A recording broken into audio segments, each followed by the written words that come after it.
चलें जी, परफेक्ट। अच्छा ठीक है। एसिम्प्टोमेटिक बैक्टीरिया हो गया, उसको मैंने बता दिया कि प्री टर्म डिलीवरी का हमारा रिस्क बढ़ जाता है, ठीक है। यूरिन में कुछ चीज़ें नहीं होनी चाहिए, प्रोटीन नहीं होना चाहिए, प्रोटीन होगा तो मतलब आप इक्लैम्सिया, प्री इक्लैम्सिया की तरफ सोचें। अगर नाइट्राइट आ रहे हैं तो आप यूटीआई की तरफ सोचें, और अगेन आप एसिम्प्टोमेटिक बैक्टीरिया सोच सकते हैं, या मतलब नाइट्राइट वैसे भी यूटीआई में हो जाता है यूरिन में, ठीक है। तो this is not suppose to be there. अच्छा, और अगर आपके पास शुगर आ रही है यूरिन में, ग्लूकोज यूरिया हो रहा है, तो फिर आप जेस्टेशनल डायबिटीज का सोचें, ठीक है। तो ये कुछ 3 चीजें, एक चीज होगी हमारे पास बैक्टीरिया वैसे ही, ठीक है, उसका आपने चेक कर लिया, मतलब कल्चर वगैरह से। एक हो गया आपके पास शुगर नहीं होना चाहिए ज्यादा, डायबिटीज का सोचें। आपके पास नाइट्राइट ज्यादा है, आप यूटीआई इन्फेक्शन का सोचें। आपके पास जो है प्रोटीन ज्यादा है, तो आप प्री क्लैम्सिया, क्लैम्सिया का सोचें, ठीक है। तो ये हमारी बुकिंग विजिट पे ये हो गया हमारा यूरिनालिसिस, और इसको हम मिड स्ट्रीम यूरिन कहते हैं, ठीक है। ये इसका एक टेक्निक है, ये आप लोग देख लीजिएगा। फिर हम करते हैं blood group and antibody screen. इससे हमें रीसस स्टेटस और एटिपिकल एंटीबॉडीज का पता चल जाता है। अब जो एरिथ्रोब्लास्टोसिस फीटालिस और वो जो RH इनकम्पैटिबिलिटी सारा वो है, तो इसको आप लोग पीड्स में एक डिटेल में देखेंगे वैसे, लेकिन ये एक बहुत बड़ा इशू है, तो ये आपने इसके लिए स्क्रीनिंग कर लेनी है पहले से ही, ठीक है।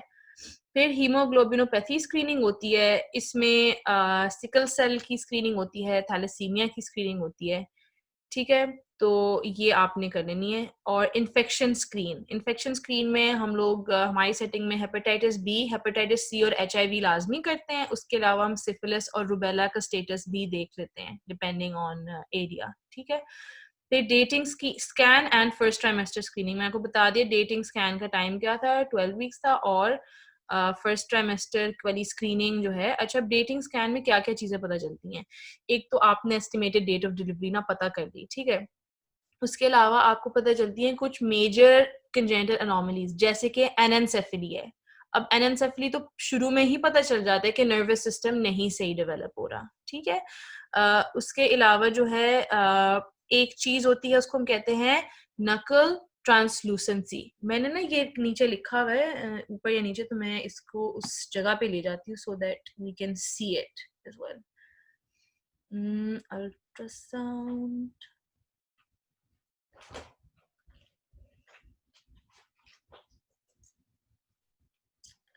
or if I could just find it.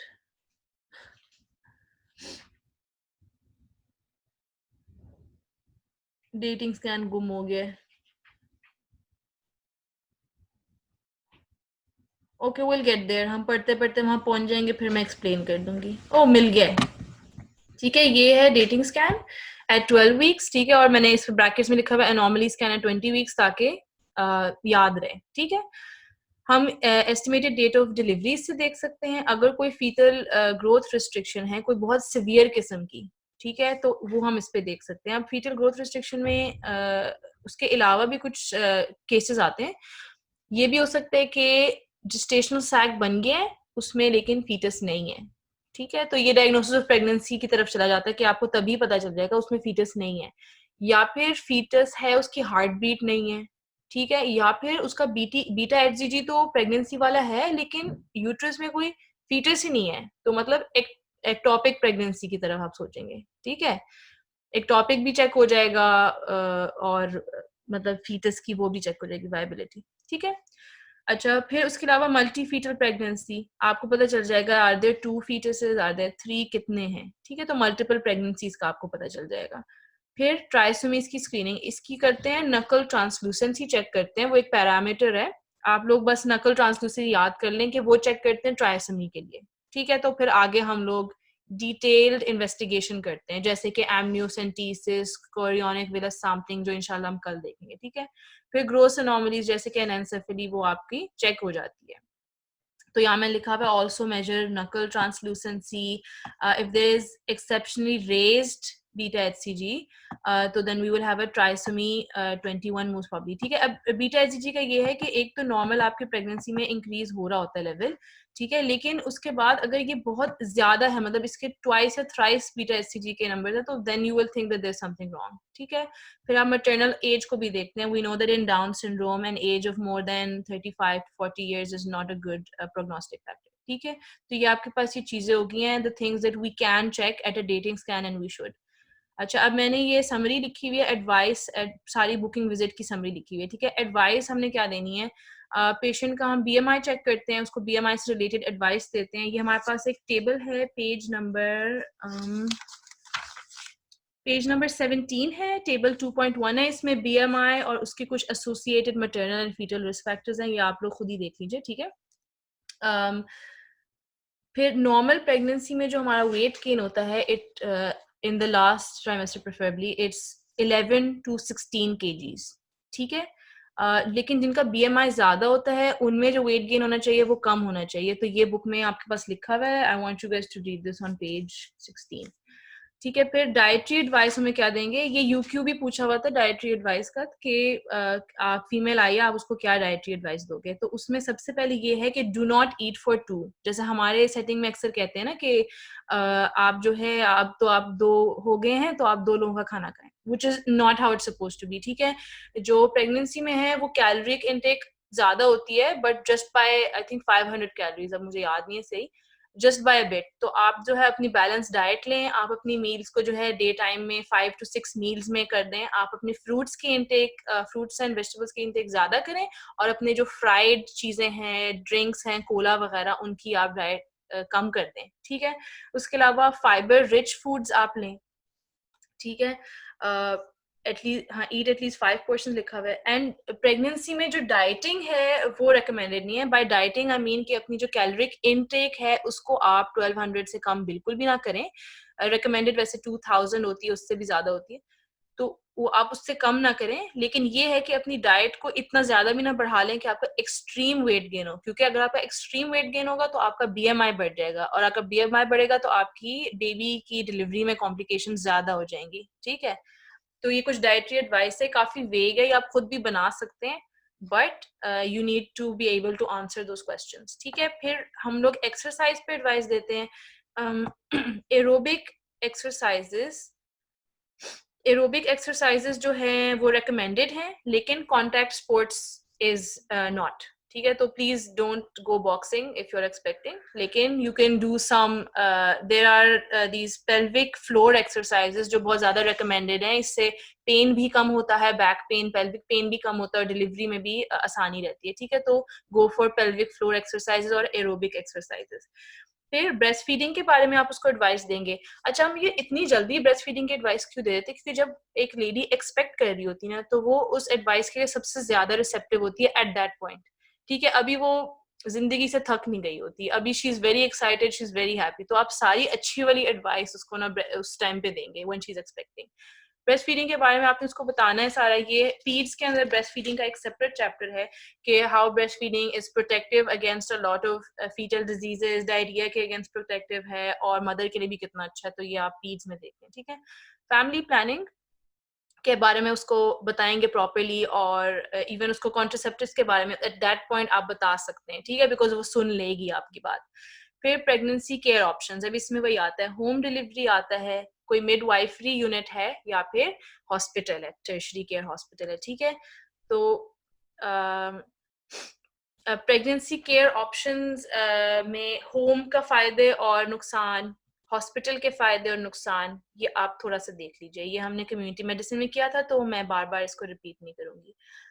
फिर आपने क्या करना है, एक हम कहते हैं हाई रिस्क अप्रोच। जो हाई रिस्क प्रेगनेंसीज है ना, आपने उनको शुरू में ही, जब उनका बुकिंग विजिट हो रहा हो, आपने उनको आइडेंटिफाई कर लेना है, ठीक है। अब हाई रिस्क प्रेगनेंसी क्या होती है, प्री एक्लैम्सिया एक कंडीशन है, उसके अंदर जो है, जो प्लेसेंटल, यू नो व्हाट, हम इसको डिटेल में करेंगे तो मैं आपको तब बताऊंगी व्हाट एग्जैक्टली इज प्री एक्लैम्सिया और उसके क्या इश्यूज है। इसके हाई रिस्क कब है कि जब मदर को हाइपरटेंशन हो, या फिर क्रॉनिक हाइपरटेंशन ऑलरेडी हो, या फिर कोई किसी प्रीवियस प्रेगनेंसी में उसको प्री एक्लैम्सिया एक्लैम्सिया हुआ हो, ठीक है। ये आपको हिस्ट्री में पता चल जाएगा। फिर फीमेल को क्रॉनिक किडनी डिजीज हो, या फिर कोई ऑटो इम्यून कंडीशन हो जैसे कि एसएलई, या फिर उसको ऑलरेडी टाइप 1 या टाइप 2 डायबिटीज हो, या आपने फुल याद करना है, ठीक है। या आपको it should be on your finger tips कि ये क्या रिस्क फैक्टर्स हैं हमारे पास प्री इक्लैम्सिया के, और ये हाई रिस्क फैक्टर्स है।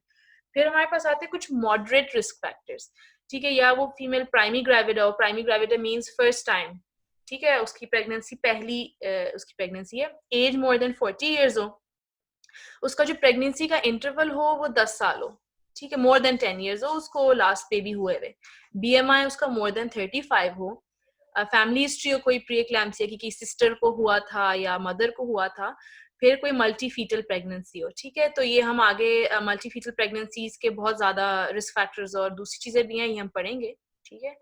अब आपने जो है you have to measure her blood pressure, urinary protein at every visit, this is for specially for preeclampsia, जब उसकी कोई रिस्क फैक्टर्स आपके पास प्री एक्लैम्सिया एक्लैम्सिया के आए तो आपने उसका हर विजिट पे क्या मेजर करना है, blood pressure and urinary protein, ठीक है। ये हम आगे भी इंशाल्लाह डिटेल में पढ़ेंगे। फिर कुछ प्री टर्म बर्थ के रिस्क फैक्टर्स हैं, ठीक है। प्री टर्म बर्थ में जो आपके पास है, कोई प्रीवियस प्री टर्म बर्थ हुई हो, ठीक है, लेट मिसकैरेज, ये इसका क्या मतलब है, ये I can't remember what late miscarriage means. Probably near the 24-week window. But ये miscarriage की ना different classifications हैं, missed miscarriage, incomplete miscarriage, ये वाला, तो ये इंशाल्लाह जब हम पढ़ेंगे तो ये अच्छे से clear हो जाएगा। फिर multi fetal pregnancy हो, उसकी प्रीटर्म बर्थ हो सकती है, उसकी सर्विक्स शॉर्ट हो या उसकी पहले कोई सर्विकल सर्जरी हुई हो, जैसे कि कोन बायोप्सी, हम सर्विकल कैंसर में स्पेशली कोन बायोप्सी करते हैं, ठीक है।